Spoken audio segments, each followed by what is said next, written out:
The evening lights of the cafe twinkled against the darkening sky as Adrian Shaw sat alone at a corner table, checking his watch for the third time in 10 minutes.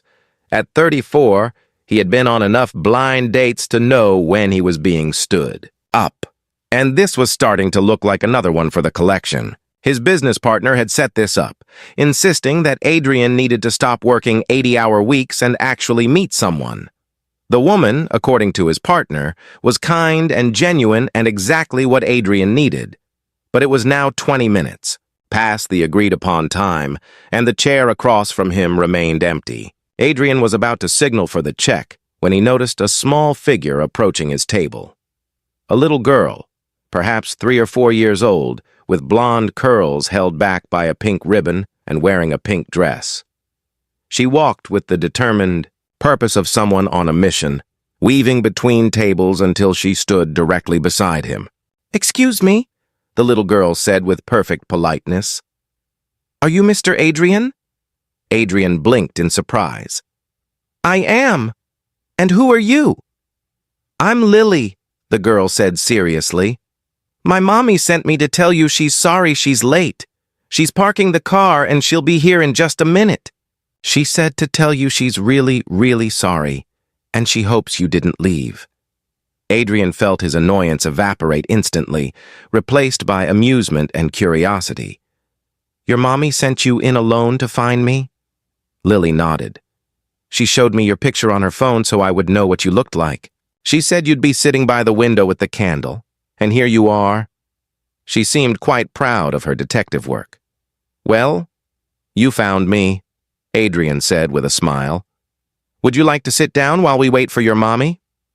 Lily climbed into the chair across from him with some difficulty, and Adrian resisted the urge to help, sensing she wanted to do it herself.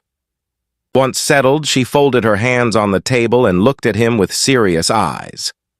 "Mommy says I'm not supposed to talk to strangers," Lily said. "But she said you're not a stranger. You're her friend, Mr. Adrian, so it's okay."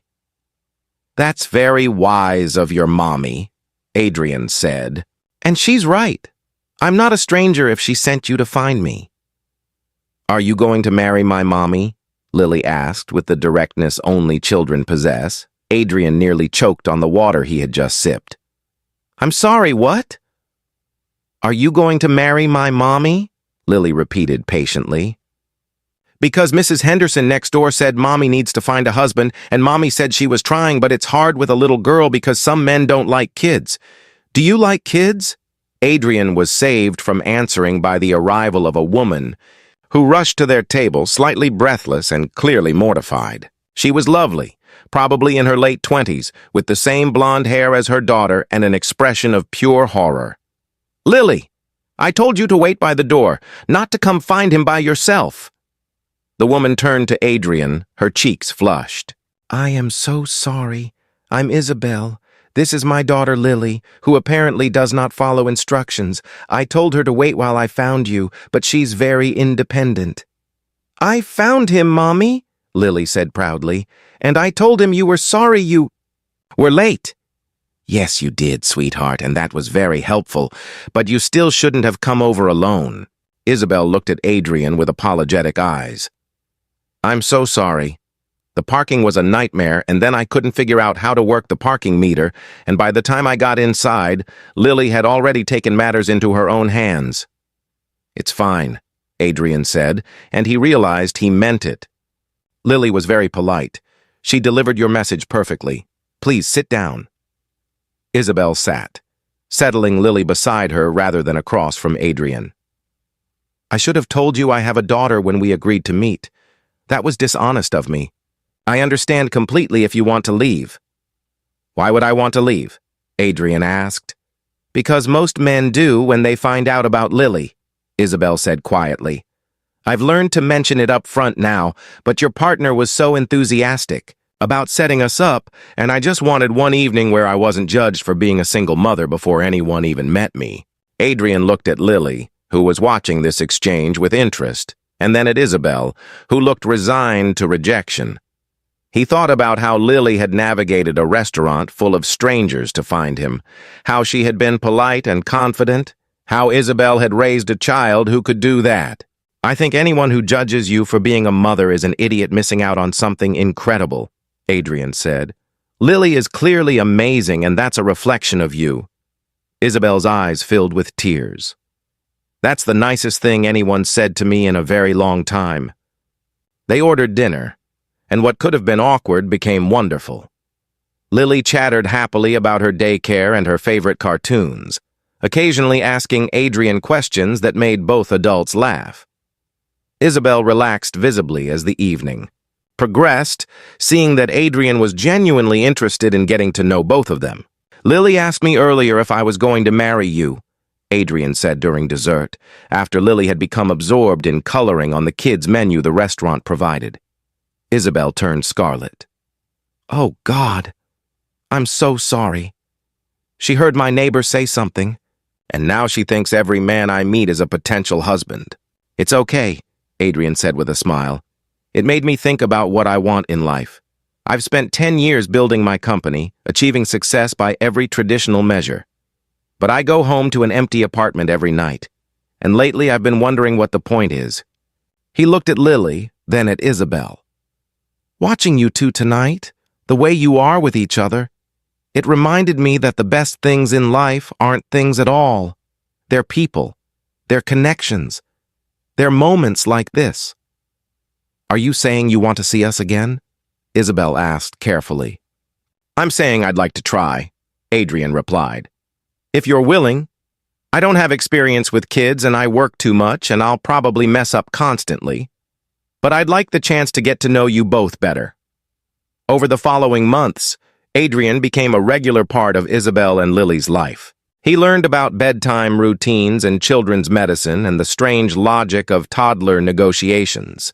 Isabel showed him a world beyond boardrooms and profit margins, teaching him to find joy in playground visits and animated movies and the simple pleasure of family dinners. Lily appointed herself the judge of whether Adrian was suitable for her mother, regularly reporting to her mother that, "Mr. Adrian is doing a good job," or "Mr. Adrian needs to try harder at playing dolls."